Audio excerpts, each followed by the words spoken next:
natin gumawa ng mga nakaka-bother na pelikula, no? Hindi yung safe na pelikula. So, again, hindi na naman tayo safe dito. Ito ngayon nababother tayo ng fear.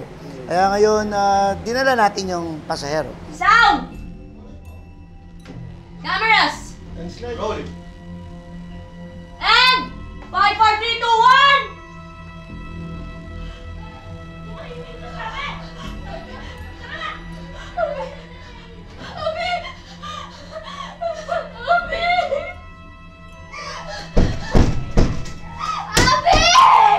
Ako po dito si Angel, very artsy siya eh. Visual artist, ganyan, very independent. Isa siyang pasahero na magiging witness na magpapabago sa buhay niya. Angel Solis, right? Angel na. Hi, I'm Yumi Garcia playing the role of Drea. Si Drea and Martin, Alvin, ang magkakaibigan dito sa film na to. Hi, I'm Andre Iliana and I play the character of Martin. Isa ako dun sa mga pasahero nung mahiwagang trip na yon. Palagay ko nagpaparamdam na siya sa mga hindi tumulong sa kanya ng gabing yun. I think we're all being hunted! First time ko na 7 pasahero yun, no? 7 Viva artist yun, no? Na pinopromote natin at saka kasama natin sa pelikula. Malaking bagay yun kasi yung 3 doon, first time nila sa pelikula at first time nila na horror genre, no? At naluan ni Boswick ng 2 veterano, no? Bea Binene and Luis de los Reyes, and may isa pang veterano, Mark Anthony Fernandez and Rafa. Kompleto yung composition.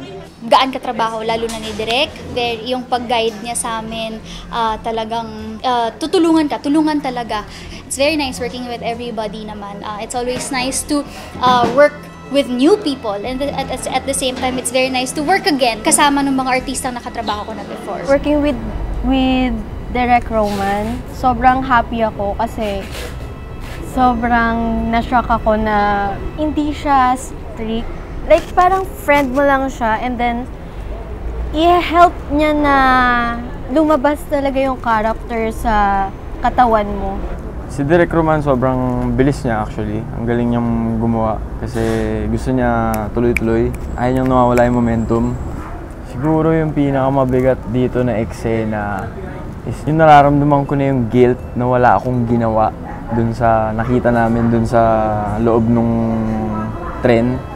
Kakaiba siya kasi pinagsama-sama siyang horror pero nandoon yung konsepto ng tao at saka ng kapwa. Sabi ko nga bystander effect eh, no? Medyo personal yung horror, no? Yung mga bagay na kinakatakot mo mangyari sa'yo, mangyayari sa'yo. Yun yung gusto nating ipakita. Kung ano yung ginawa mo sa kapwa, hindi mo nagawa sa kapwa mo, babalik sa'yo ng 2 beses. Yun rin yung pelikula, no? Iba tong pasahero kasi po very relevant sa panahon natin. Ito, lahat makaka-relate. It's either in a way, is naging pasahero ka. Marami kang na-witness sa paligid mo. And ito, hindi lang siya typical horror na about mumu. Ito, it's your tatakot sa'yo yung sarili mong isip din kasi it will leave you responsible and thinking na, oo nga pala, matakot ka sa sa paligid mo at sa kung anong pwedeng mangyari sa'yo.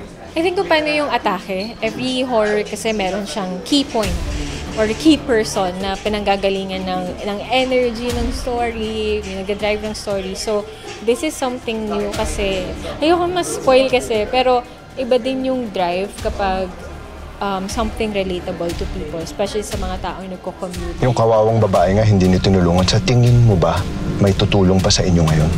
Kaviva, sana po panoorin ninyo ang Pasahero, directed by Direk Roman Perez Jr. Sana po mapanood ninyo at magustuhan ninyo.